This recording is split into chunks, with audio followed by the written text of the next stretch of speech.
Now 1 p.m. here on the East Coast, America is under attack, a cyber attack from foreign adversaries like Iran and Russia. This as we get closer to Election Day. Both of those countries are actively trying to interfere in our presidential election. The Director of National Intelligence, John Ratcliffe, and FBI Director Christopher Wray said both countries have hacked into American voter registration systems. They also said Iran is responsible for a recent email campaign designed to intimidate voters and hurt President Trump's re-election chances. We have identified that two foreign actors, Iran and Russia, have taken specific actions to influence public opinion relating to our elections. Rest assured that we are prepared for the possibility of actions by those hostile to democracy. When we see indications of foreign interference or federal election crimes, we're going to aggressively investigate and work with our partners to quickly take appropriate action. We are not going to let our guard down. All right, joining us now to talk more about this, former federal prosecutor and special counsel, or excuse me, she is the counsel for General Michael Flynn, Sidney Powell. She's special, but not a special counsel, as it were, in the legal sense of the word. Great to see you as always, Sidney. Thank you, John. All right, so the presser last night, I think, left some of us with a lot of unanswered questions. What was missing from that press conference that you would have liked to hear? Well, I'd certainly like to know why the FBI has had the Hunter Biden laptop since December of 2019, if not earlier. And there's certainly evidence of interference from foreign countries on that laptop with the then Vice President of the United States and person now running for president. It's absolutely horrifying that they've done nothing to address that we can tell. And why do you think they have not been more forthcoming about that specific question? It's been almost a year since they've had it. I mean, if you were being really, I guess, diplomatic here, you could say, well, maybe they didn't want to do anything during a whole entire election year. But that said, yeah, well, that's what I was going to ask you about. What possibly could be the reason for not pursuing an investigation here, considering they've had this laptop for so long?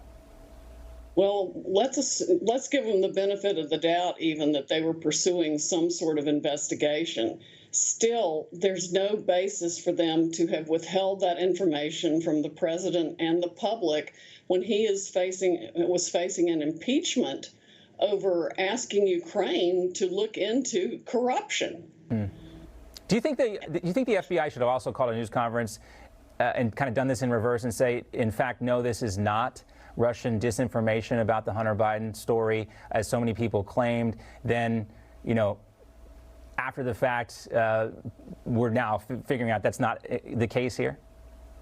Actually, Ratcliffe has come out and said that it was not Russian disinformation. But with the FBI in conjunction, I mean, to see Christopher Wray come out, I thought it was a powerful image to see these two guys together and, you know, beneficial to the country. I think the message there that we do need to have faith in our election system is important here. But something similar to this, and we did see John Ratcliffe, yes, come out and say that, but we haven't seen the same kind of full-throated explanation from the FBI like we saw on this topic.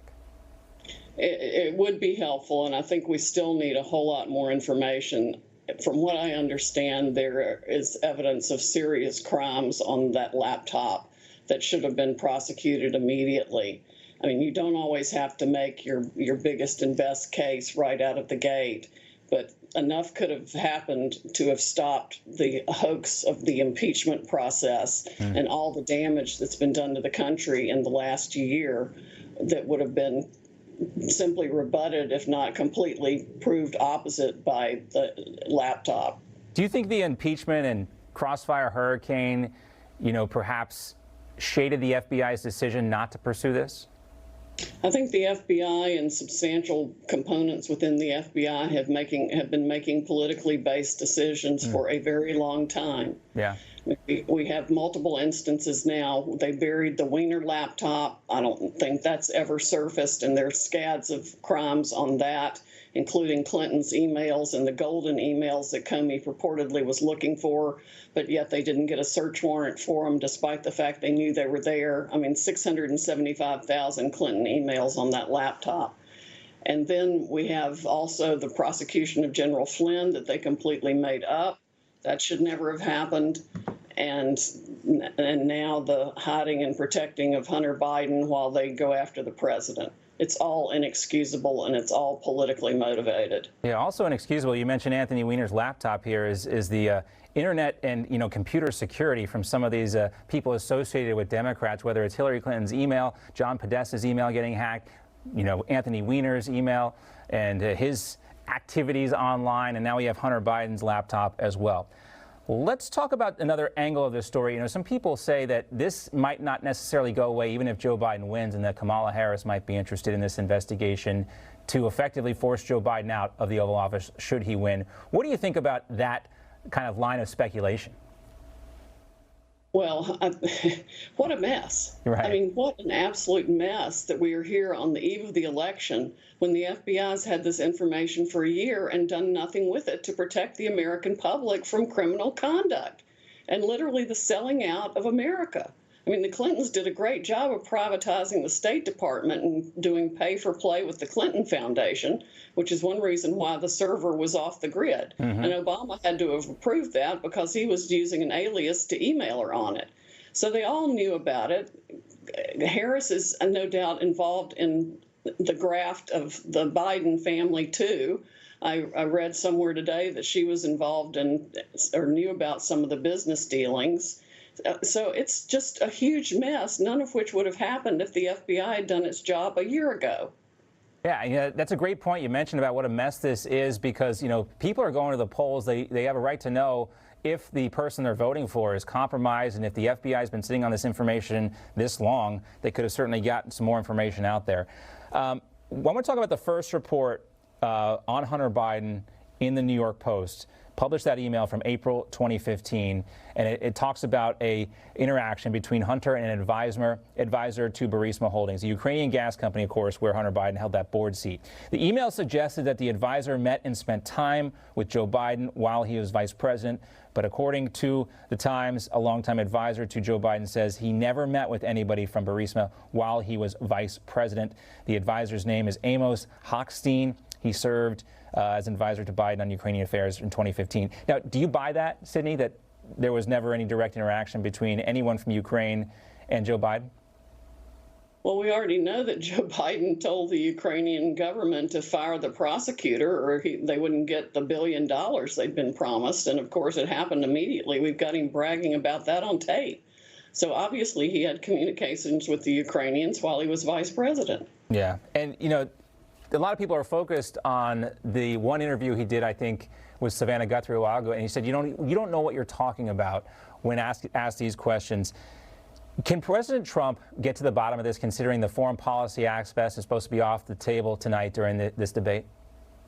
Well, there's no way they'll let President Trump get to the bottom of it tonight, and there's no way Joe Biden's going to stand there and tell the truth. He's a pathological liar. He thinks he can make something true by saying it's so. And he's proven that again and again. But the president can certainly read some of these emails to the public that they haven't seen other places. Yeah. And I hope he will. Yeah. Let's talk about this a little bit more. I mean, there is some frustration right now with the way things are going at the Justice Department. And I want to get to your reaction to something that President Trump said about Joe Biden and the Attorney General during one of his rallies this week in Arizona. Here it is. I'll tell you something, and I mean this. So he is lucky that we have in our country, and they don't appreciate, a wonderful human being and the most fair Attorney General of the United States.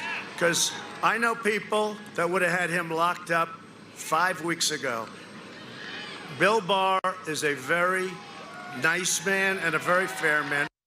Sidney, I was trying to read between the lines on what President Trump was talking about there. What do you pick up from his statement about Bill Barr there? Well, I think he thinks a lot of Bill Barr, and I do too. I think he's an extraordinary individual and an excellent attorney general. But many of us are extremely frustrated with the slow pace that this has taken, and particularly in light of the disclosure of what little we know from this laptop already, that the public has been allowed to suffer through and the president has been forced to suffer through over a year that would have been completely undone with proof of the laptop.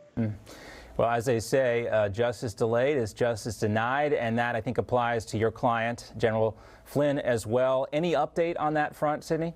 No, we're still waiting on Judge Sullivan to decide the motion to dismiss that the court told him to decide with dispatch approximately 50 days ago. And the government moved to dismiss over 165 days ago. Look up the word dispatch and its meaning here in this context, and I don't think 50 days is what anybody had in mind there. So, keep us updated on that. And we're thinking about General Flynn. We'd like to see this over with for him. It's a long time coming. The case needs to be dismissed with prejudice today. Well, yesterday, 2 weeks ago, we could, say several things. 165 days ago. Should have never started, right? Sidney, great to see you as always. We'll check in with you soon. Thank you. Newsmax TV is now America's fastest growing cable news channel. We give you the real news you need. So subscribe to our YouTube channel and give us a thumbs up. If you like this video, share it with your friends. Newsmax TV streams live on YouTube for free. Newsmax TV, real news for real people.